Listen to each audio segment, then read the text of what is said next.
And now, ladies and gentlemen, Put your thumbs up and say it's tickety boo. Tickety boo. Tickety boo, tickety boo, everything's tickety boo. Tickety boo, son. Tickety boo. Tickety boo. Hello and welcome to another episode of Tickety Boo. I'm here with Ian and Iona, and as always, we're kicking things off with a card pull episode. If you've not seen one of these before, basically we have a deck of cards with a whole bunch of questions on about life. We have no idea where this is going, so Iona's going to shuffle. Ian, you can shout stop, and then we'll go whatever subjects she picks. So off you go. Good to go. I'm shuffling. Don't forget to Stop. There you go. Okay. What is the most frequent piece of advice that people ask you for? And what is the answer? Oh, okay. Who wants to go first? I can start with that one. Okay, go on. Well, what I can think of is, how did you do that?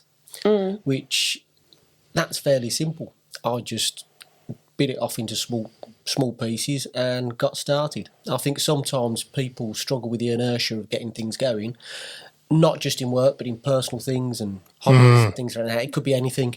And often, because I throw myself into things and then try and figure it out afterwards, people often say, how did you do that? So that's... How did you do that? I think that's a really good subject for us to kind of stay in, because actually the approach for that is the same for almost anything you want to apply in your life, isn't it? Whether it's, working on your mental health, your fitness, your finances, and it all starts with, I just started. Yeah.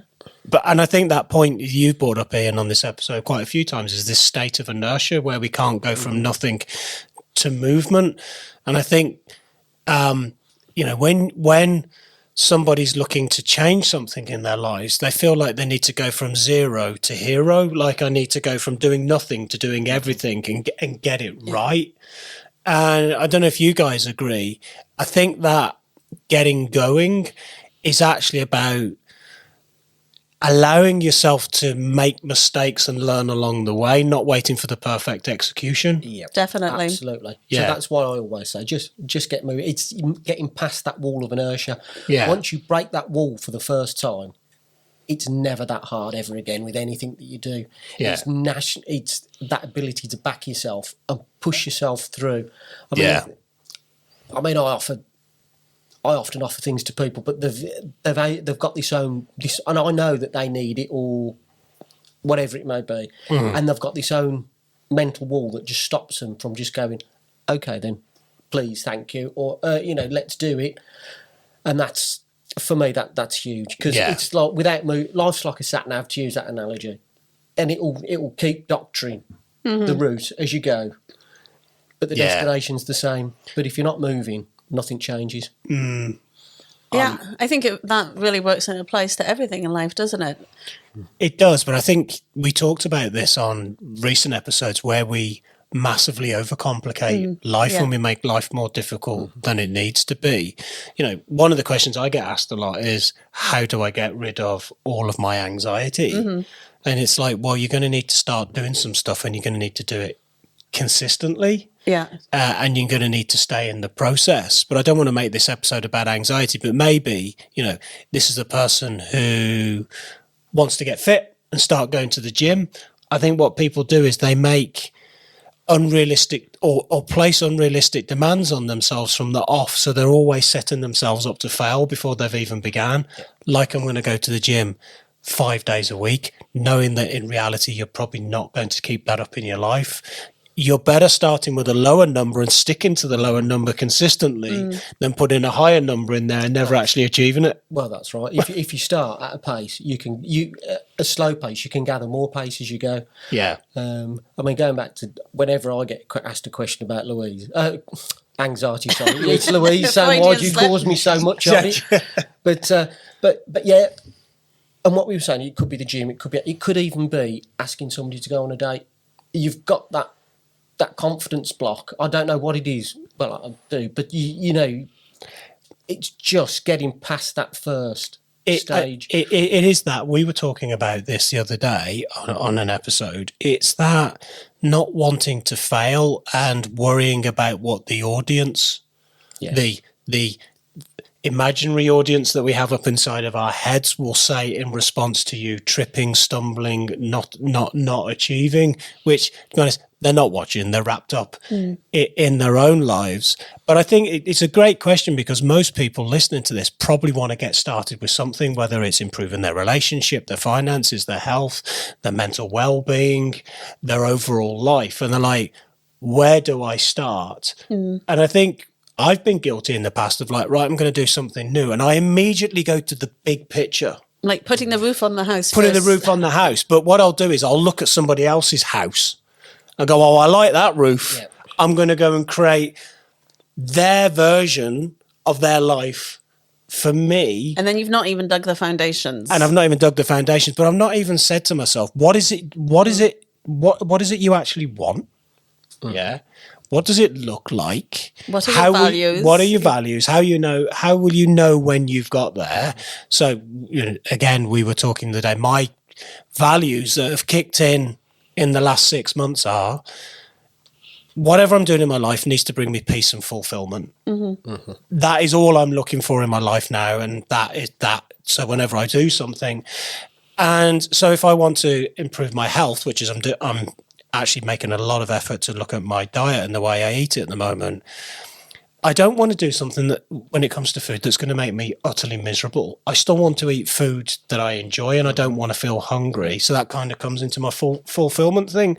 So I went, okay, how do I go and find that out? How do I do that? Because there must be a way of doing it. And I went and spoke to some people that are really good at doing that. And I've got a plan to do it now, where old me would have gone, mad diet, not eating, starving myself, eating food I'm not really enjoying. In 2 weeks, I'm like, bin this. Yeah. So I think it's that getting very clear on what you want to get started so you can be consistent with it, because you're better being consistent and not being great, but be consistent with not being great, because that's how you become great. Well, and it's about done is better than perfect. It's like, what is good enough? And that's that thing where I've shared recently too. It's like, I've always been a perfectionist up until now, no longer. Well, yeah. But it's that whatever you're going to be doing, it doesn't have to be perfect. And confidence, we don't start out confident. We do the things that seem hard, and we build confidence through that, whether it's work, fitness, whatever it's going to be. In our relationships, having those hard conversations. It's like, do the thing that you're putting off. And quite often, also, sometimes the thing we're putting off, the thing we really don't want to do, it takes a fraction of the time. Then we've been putting it off for so long, it's ridiculous. It takes us 10 minutes or an hour or longer, depending on the job. And it's like, do the thing, take action, and be prepared to fail. Don't worry about it being perfect and judging it by everybody else. And make sure that the things you're doing are aligned with your values. Yeah, I get asked a lot, within my teaching realm, especially in sort of like the hypnotherapy, and students going, how can I do what you do? By starting, by just starting from where you're at and not being very good at it, and continue just fumbling, getting it wrong, practicing, moving. I'm only where I am today because I've made more mistakes than you. Yeah. And I've gone through the phase of cocking it up, getting it wrong, making mistakes, wanting to give in, keep going, keep evolving, keep learning. But people want to skip that bit. They just I want to get to where you are. And don't get me wrong, support and guidance can give you a bit of a shortcut, but it can't take out the learning and evolving process, can it? You've got to go through that. And that's where, when you try to skip that process, you get frustrated, you get overwhelmed, you make unrealistic expectations on yourself, and then you just bin it. That's it. You become impatient. It's like pulling on the branches of a tree to make it grow. It just doesn't. It's a good analogy. It's a good analogy. Yeah. Or the other analogy, it's like a knot, and the tighter you pull it, the more you pull, the tighter it gets. Oh, I was going to share a different one. When's the best time to plant a tree? 50 years ago or today? Yeah, just get going. But what is it? This human nature? Like, we know what we want, but it's like this. But I want it now. Instant gratification. Yeah, instant reward. kind of like this. And maybe people just don't like to hear this. You've got to put the hours in. Yeah. Definitely. You can't skip that, can you? Yeah, you've got to have the pain. Yeah. You've got to have all those things that, you know, you said you wanted to be. The universe has got to prepare you to be that person somehow.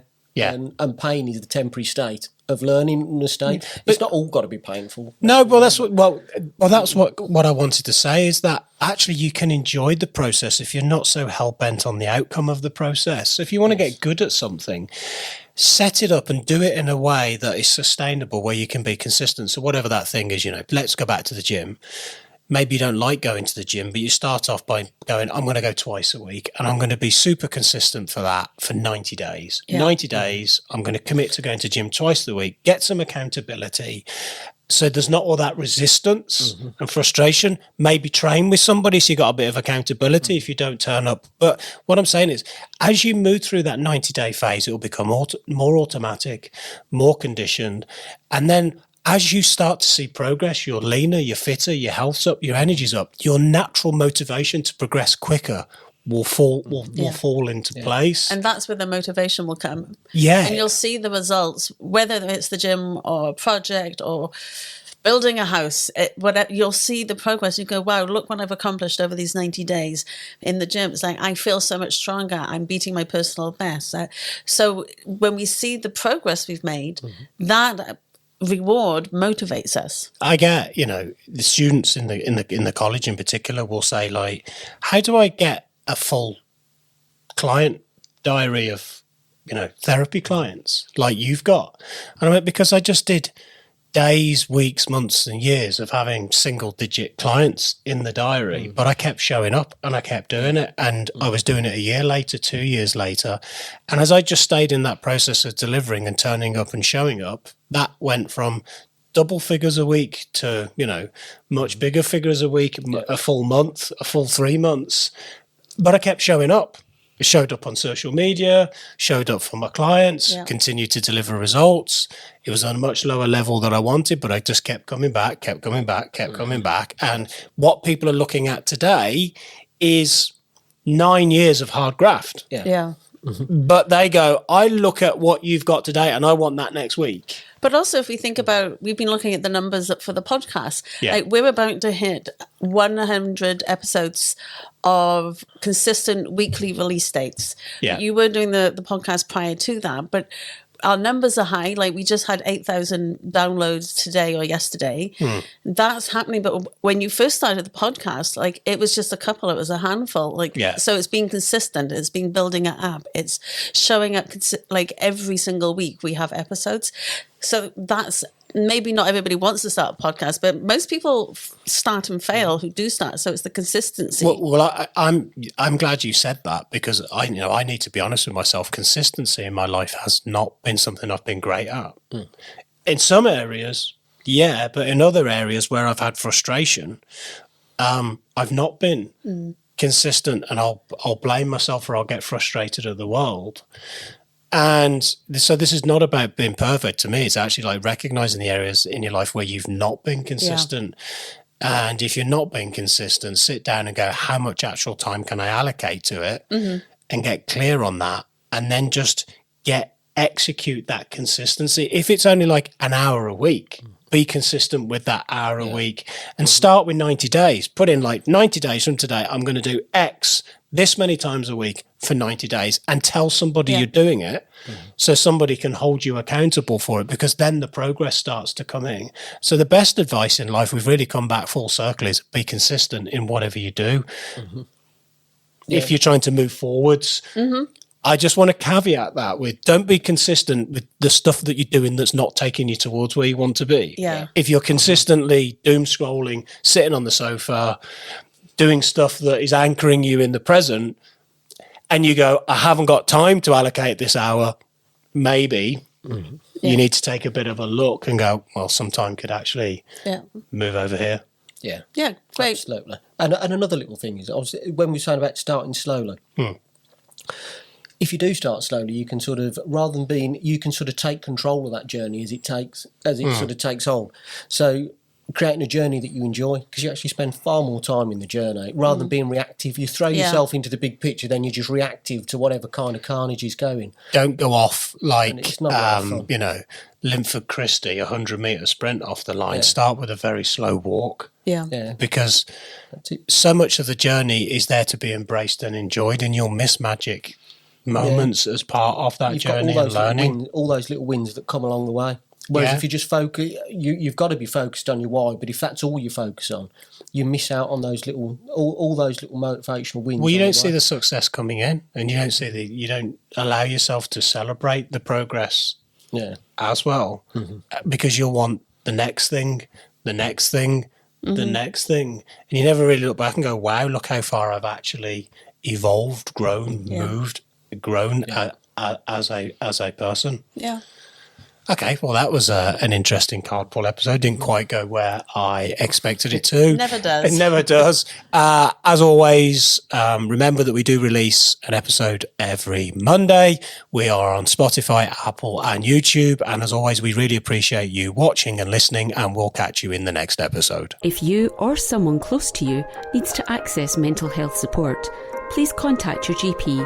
Or, if it's out with normal office hours, get in touch with NHS 24 on 111. Alternatively, contact the Samaritans on 116 123. All calls are free of charge from any phone. You can also find more support information on the Tickety Boo website, ticketyboopodcast.co.uk.